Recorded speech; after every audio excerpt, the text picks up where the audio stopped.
Yo guys, it's your boy Highbury Hit Squad back again with another football commentary style video, and in this one I'll be discussing why I think Marco Silva was a great appointment for Fulham and how I think they're actually going to rebound this season and get promoted, and next season we'll be back in the Premier League.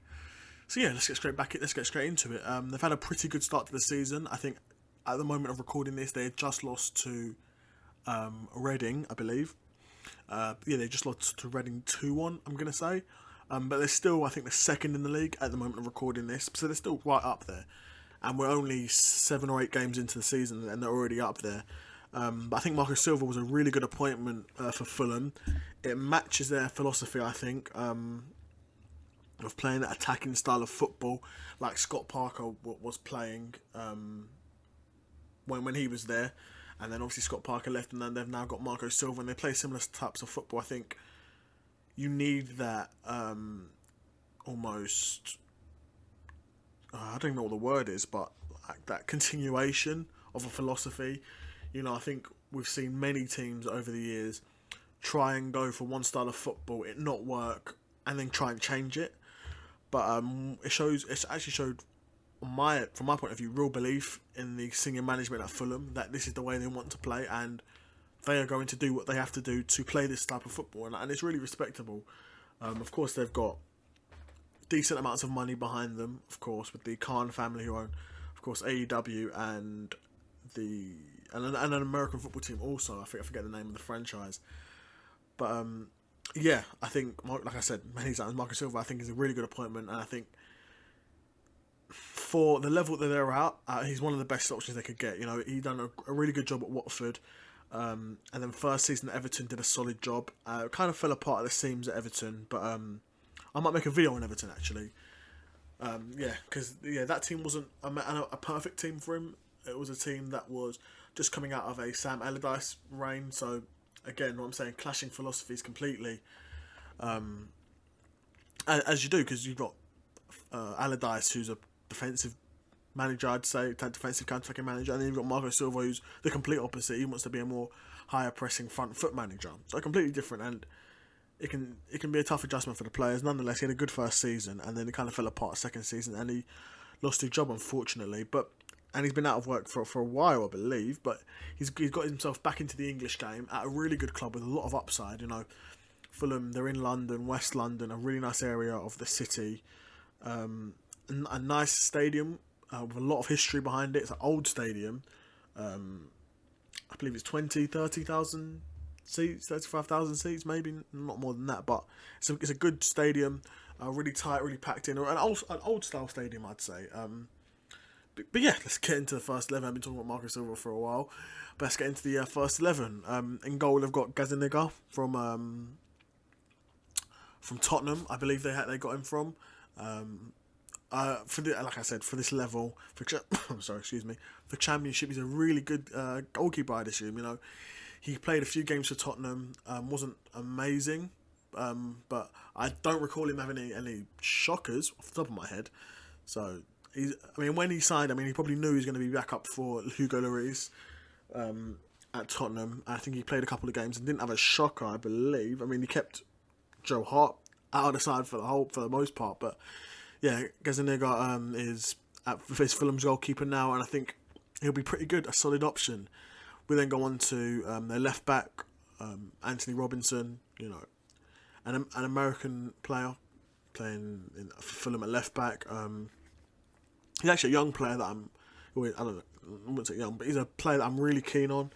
I think a lot of upside, decent on the ball. I think underrated on the ball, can have decent delivery when he wants to. Like I said, keyword, when he wants to. Under Marco Silva, he'll be expected to get forward a lot. Nothing wrong with that because he can do that fine. He's only 24, so again, a lot of upside with him. Blistering pace as well, as you can see on his FIFA card. But just a second that in real life, he's lightning quick. And then at centre-back, they've got Tosin Adarabioyo. I'm not even going to attempt that again. Tosin and Tim Ream, who I think are both pretty well rounded. I'm going to say I think Tosin, out of the two of them, I think Ream's got more potential, and not more potential, more experience. But I think Tosin's probably got the higher ceiling as a defender. I think physically, Tosin might just edge him. I mean, he's got youth on him, I believe, as well. Yeah. So I think that for the Championship, like I said, it's a perfectly serviceable centre-back partnership for the Championship, and I would say probably be one of the better partnerships in the league at this moment. Then at right back, they've got Adoy. Similar to Robinson, I think he's pretty good on the ball. Can whip a ball in, and like I said, just like Anthony Robinson, under Marco Silva, he's going to be expected to get forward a lot and contribute with attack. And I think he's decently good at doing that. Not as quick as Robinson, because Robinson is probably one of the fastest players in the team, if not the league. He's very quick.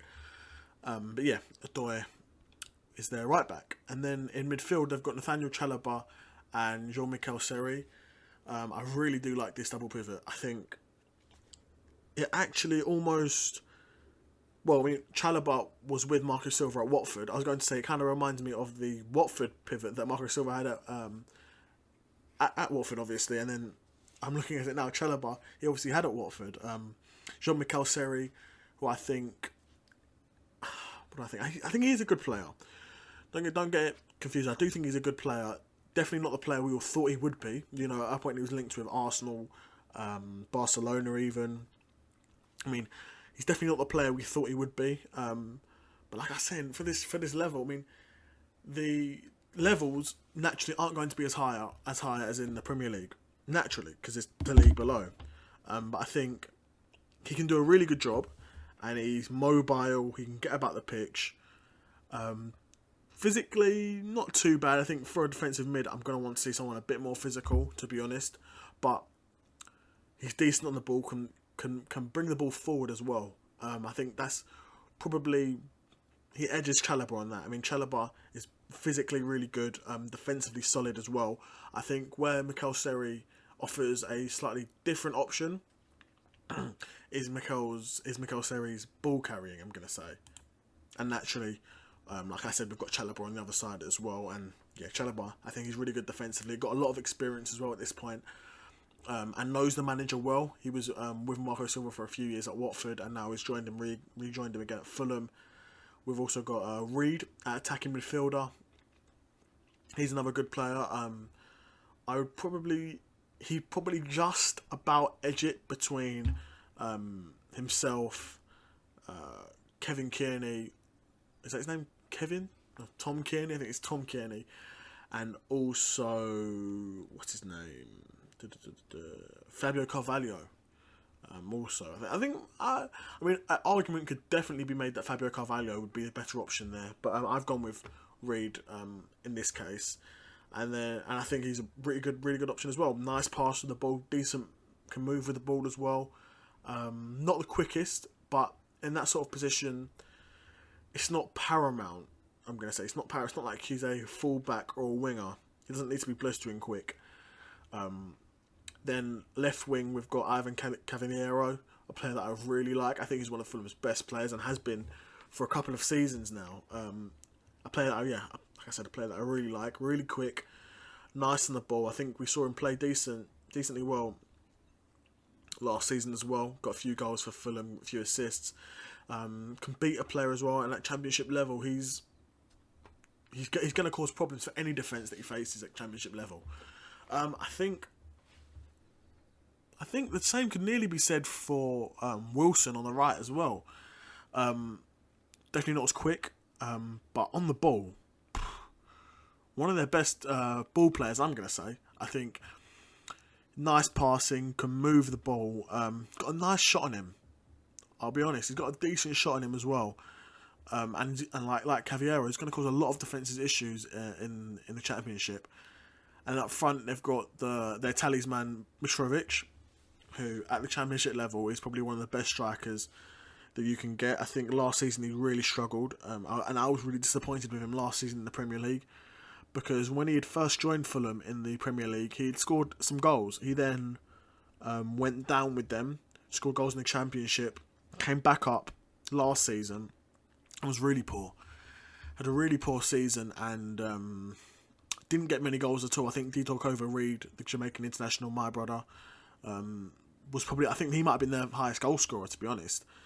But I think back in the Championship and with new manager Marco Silva, I think Mitrovic will be favoured, and I think that's a positive. I think physically, you're going to be in the Championship against a lot of physical defenders. That almost goes without saying at this point. And Mitrovic, he's pretty much nailed it. I mean, in terms of physicality, he can be up there with the best of them, and I think he's Fulham's best striker, without a shadow of a doubt. I think Dito Reed got some good goals, got important goals, but in terms of out and out strikers, I think Mitrovic is their best striker. But yeah, I really would fancy Fulham to come back up again this season, and under Marco Silva, you never know, they might just come up and stay up. You never know. Marco Silva, he's a decent manager. I know it didn't work out with him at Everton, and in the football community and in football Twitter and all that, we like to write managers off after one bad job. But I think in sports, we always assume that Marco Silva made that mistake. That's going to be the mistake he makes at every other job he's going to have. We don't believe in people improving as managers, almost. It's like a similar thing with, off the top of my head, Thierry Henry. At Monaco, it didn't go well, but had a lot of injury issues. And then at Montreal, he left. I mean, he did a decent job at Montreal, I'm going to say. But it's like people assume because you've made a big mistake or been sacked at one club, you're almost a write-off as a manager. And this is probably why we see a lot of the same managers get the same jobs in the league. We always see whenever a lower mid-table team sacks their manager, we always see the same names linked to it, and it's for that reason. It's because they're a safe pair of hands. I also think it's because there's so much money involved in the game that to risk Premier League survival on a new manager like a Thierry Henry or even bringing a Roy Keane back into management, it is a risk. But nonetheless, let's just go through Fulham's starting 11 once again. So in goal, Gazzaniga, right, left back, Robinson, centre backs, Tosin and Ream, right back, Adoy, defensive mid double pivot of Jean-Michel Seri and Nathaniel Chalobah, attacking midfielder, Reed, left wing, Ivan Cavallero, right wing, Wilson, and up front, Alexander Mitrovic. So that's, I've gone with a 4-2-3-1. I think Marcus Silva will probably go between this and maybe a 4-3-3 with a single defensive mid pivot and then two central midfielders ahead. Let me know what you think of this lineup. Where you think Fulham will finish this season. If you think they'll come up via automatic promotion or playoffs. If you think Marcus Silva should use a different tactic, and if you think I've left out any players, let me know what ones you think I've left out in the comment section down below. If you like this video, make sure to leave a like. And if you don't want to miss out on more videos just like this one, make sure you subscribe. It's been your boy Hybrid Hit Squad, and I'm out. Peace.